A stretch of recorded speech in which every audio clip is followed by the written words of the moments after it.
Pemirsa, berikut kami tayangkan detik-detik jatuhnya pesawat tempur T-50I.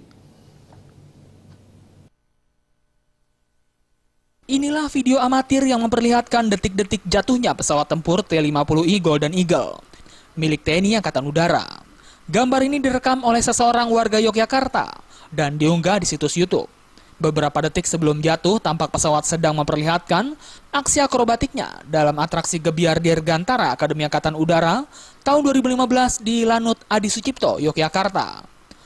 Di tengah melakukan aksi akrobatiknya, tiba-tiba pesawat buatan Korean Aero Industries tersebut terbang rendah dan menukik dengan cepat ke darat sehingga terjatuh.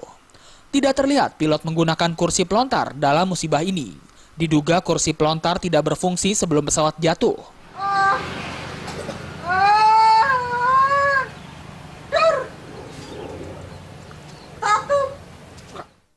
Dua awak pesawat yakni Letnan Kolonel Penerbang Marda Sarjono dan Kapten Penerbang Dwi Cahyadi tewas dalam kecelakaan ini. Belum diketahui penyebab kecelakaan ini.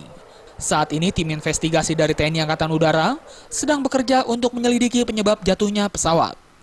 Sementara bangkai pesawat yang jatuh di area persawahan tersebut sudah dievakuasi. Dari Jakarta, tim